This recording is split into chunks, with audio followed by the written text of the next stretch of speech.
and speak to the ranking member on the Food, Agriculture and Cocoa Affairs Committee of Parliament, who is also the MP for Asunafo South in the Ahafo region, Eric Opoku. Good evening, Honourable, and thank you for joining us.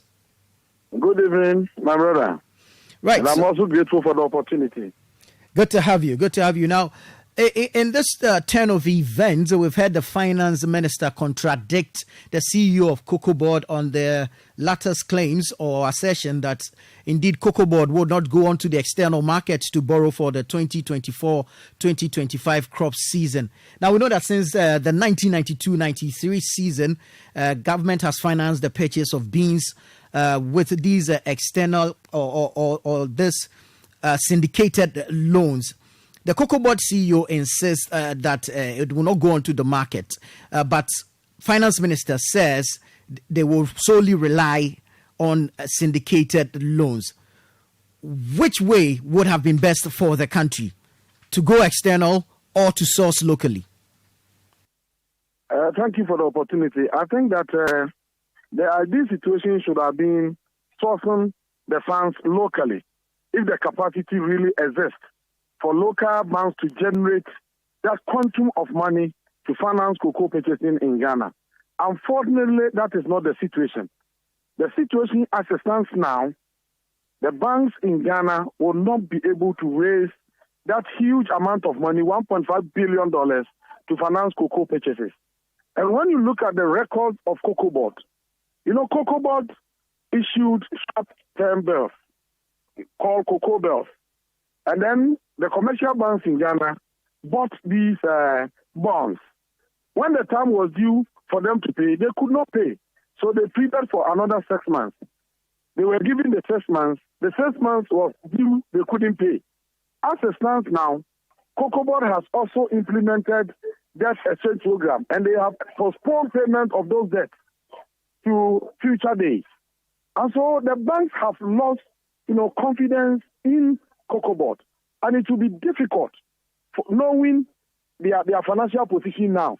Because when you read the Auditor General's report, clearly, since the MPP assumed office from 2017 up to 2022, they've been incurring losses.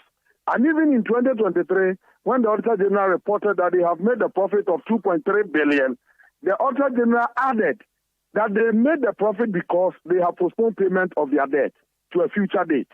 And so when you look at the financial position of COCOBOD now, it will be extremely difficult for them to raise that quantum of money locally.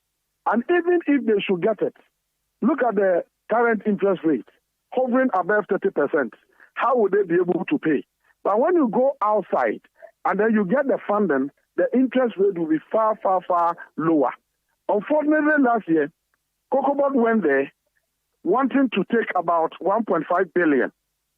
The financial institutions outside declined to give them that money.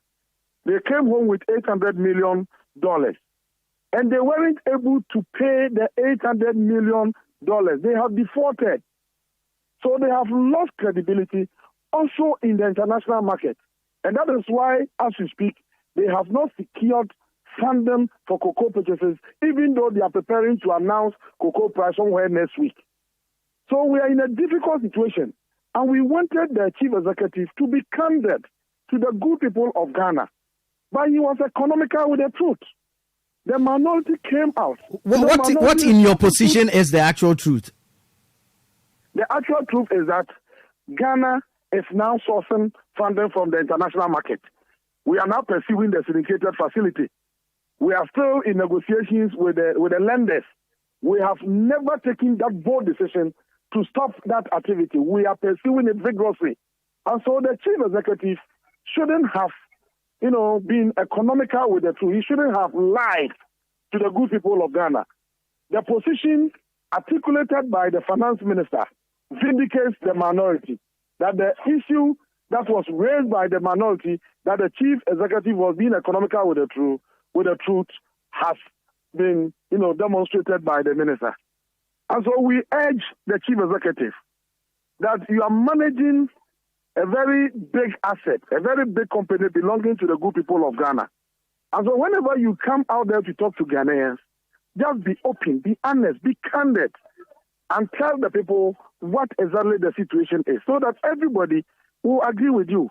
But if you come and tell us that, oh, we are not going there, we have taken a decision, it's a good decision, a bold decision, that we are not going there again, and then in a matter of weeks, the finance minister, who is in charge of all the negotiations, comes out to say that, yes, we are pursuing that goal, we'll get it. We are in the international market still looking for money.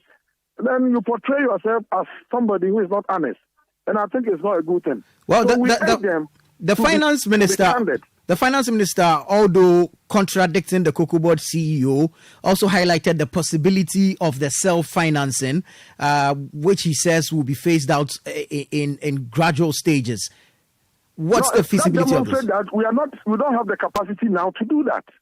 I've told you that should have been the ideal situation. But when you don't have the capacity, you don't go out to talk about things you cannot do. That's exactly the situation. You know the financial position of our nation today. And the nation is soaking debt. The minister talks about Ghana owing around 761 billion. You know, we have even done the domestic exchange rate. We have done it to international creditors and so on and so forth. So we are in financial distress. So raising internally 1.5 billion is something that cannot be done. Let's be realistic. So it is surprising that the CEO, knowing our current circumstance and the financial position of COCOBOD, to come out to say some of these things is something that we cannot understand.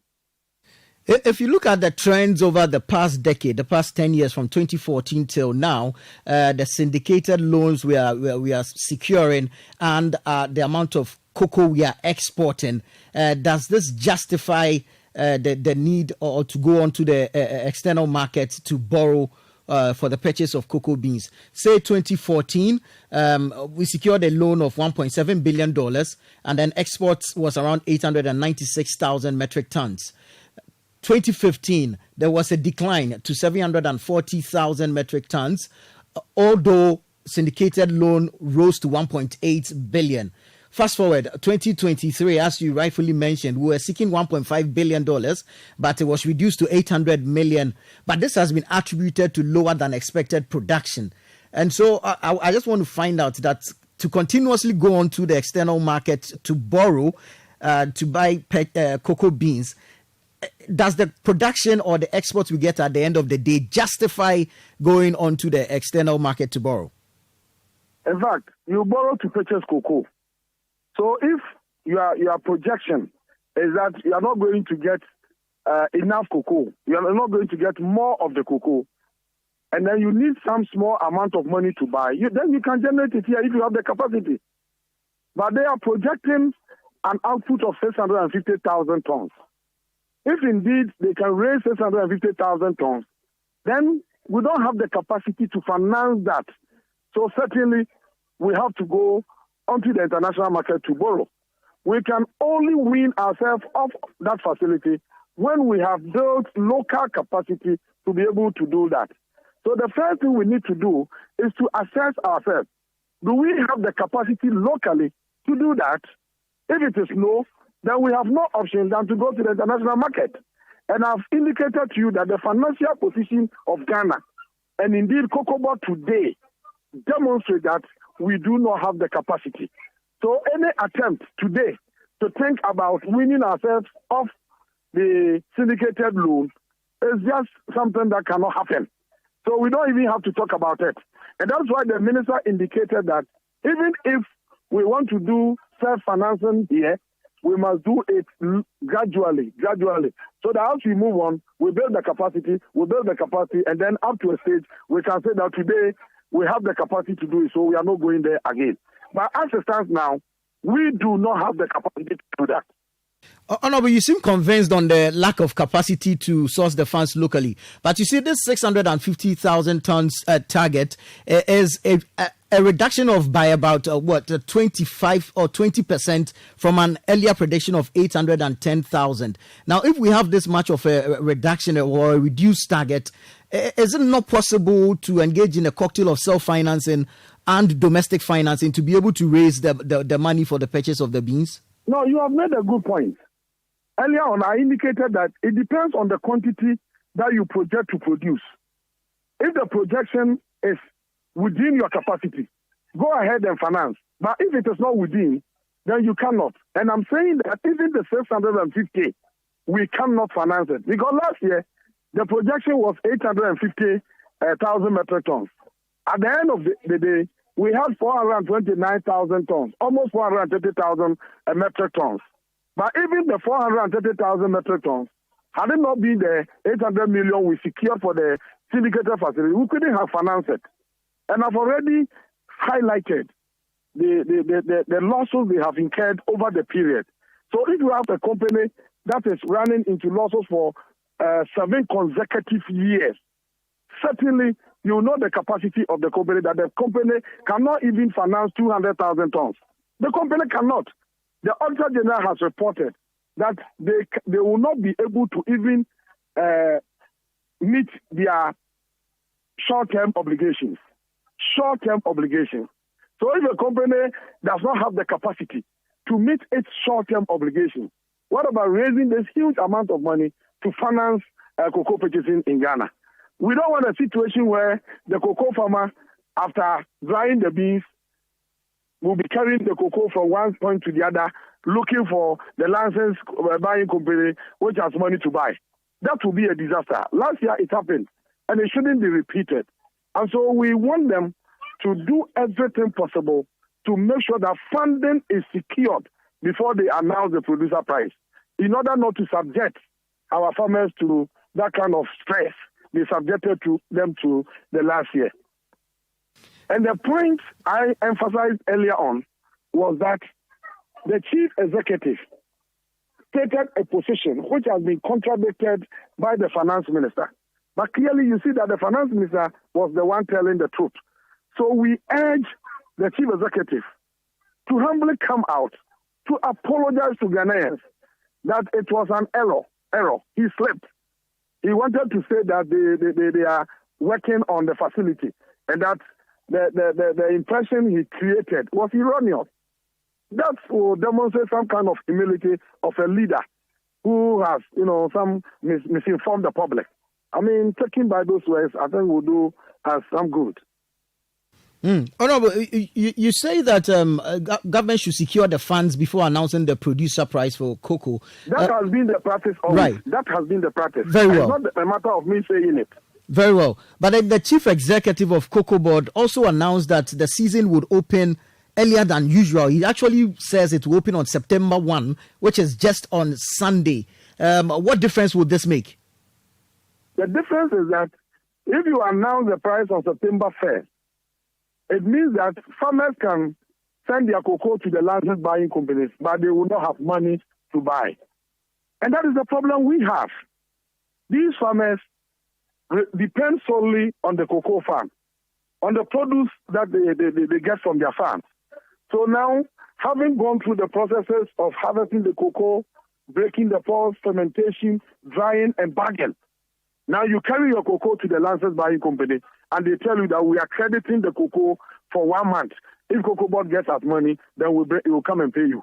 Look at, this embarrassment, the stress that these farmers have to go through after toiling day, afternoon, night, morning, afternoon, night to bring the cocoa. Look at the stress they are going to go through.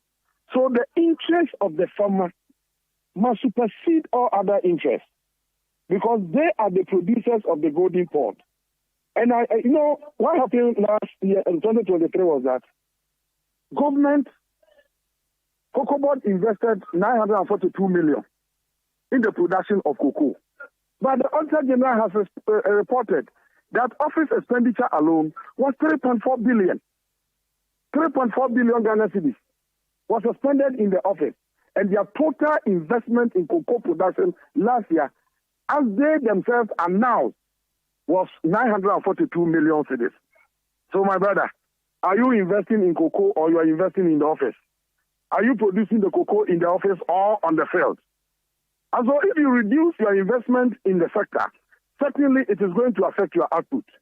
And so they have to cut down drastically the office expenditure, free more resources for cocoa production, prioritize the welfare of these cocoa farmers to motivate them so that at the end of the day, they can produce more to increase Ghana's revenue as well as their individual revenues from cocoa. Honorable, we've had issues with swollen shoots. We still have the weather to grapple with. There's the issue of illegal mining, Galamsey. But from where you sit, what is that challenge that, when dealt with, will have the cocoa sector take on its former glory? The biggest challenge we have is the current management. Is a problem of leadership.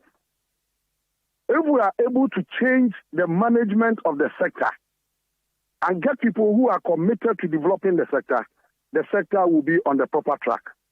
Swollen shoot cocoa disease has been with us since 1935. And we've been managing. Why is it that under their watch alone, farms are being destroyed because of that particular swollen shoot disease?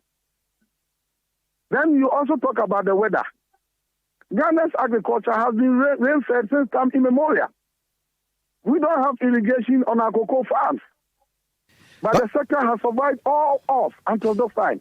But that should be worrying, shouldn't it? I mean, why is it that the sector is being destroyed now? After all these years, shouldn't we have found ways to move from rain-fed agriculture to more modern ways of farming? Yeah, that is the best thing that must be done. But if we haven't done that, do we still have to watch that cocoa sector that generates almost $2 billion for Ghana every year to be destroyed? No. You know, they went for the $600 million facility for cocoa rehabilitation. Go to the field. I'm on the field now. Come and see what has happened. Some cocoa farms have been cut down, anticipating that they are coming to, the farmers are anticipating that, they are coming to rehabilitate, only for them to come and tell the farmers that they have exhausted the money. So the farmers should look for money elsewhere and then do the rehabilitation themselves. I mean, what is this? So my brother, assuming you have a company and you have given the company to some people to manage, and every year they come to indicate to you that they have incurred loss for 6 consecutive years, would you allow the same people to manage that company for you? My brother. Honorable. Yes, I'm asking a question. Would you allow some people to manage the company for you? Would you allow that? Honorable, I mean, I think it's a question that Ghanaians can answer. No, you also have the capacity to answer. As a fair and firm, resolute journalist, you also have the answer. You will not allow them. And that is why we are urging Ghanaians. When you look at the destruction, the damage they have done to the cocoa sector, the sector that anchors the Ghanaian economy, we must change them immediately. Get new leadership, people who are committed to ensure that the sector is properly revamped so that our farmers can benefit and the nation can also benefit. Honorable, finally, before you take leave of us, do you think we are ready as a cocoa producing country for the European Union deforestation regulations? Yeah, that one, we have to be ready. Because we sell the raw cocoa beans to them. And that deforestation, regulation is to protect our forests, to prevent the degradation of our forests. And so it's a good policy. We all have to ensure that the forest is preserved for the upcoming generation. It is unfortunate that this generation is destroying everything nature has bestowed on us. And if you don't put an end to it, it will imperil the lives of the upcoming generation. So it is not a matter of we are ready. We should comply because it is so important. And we must ensure that it happens. Because the world is not coming to an end today. We must live and protect these resources for the upcoming generations to come and enjoy. If you travel outside, wherever you go, look at how they have preserved their forests. Why can't we do the same here? And we live as if the world is coming to an end today, so let's destroy everything and go away. We are subjecting our people, our children to harshness, and we shouldn't be doing that. So we must ensure that we comply. Right. Very well. Thank you so much for your time this evening, Honorable Eric Opoku. It's a pleasure speaking to you, my brother. Grateful.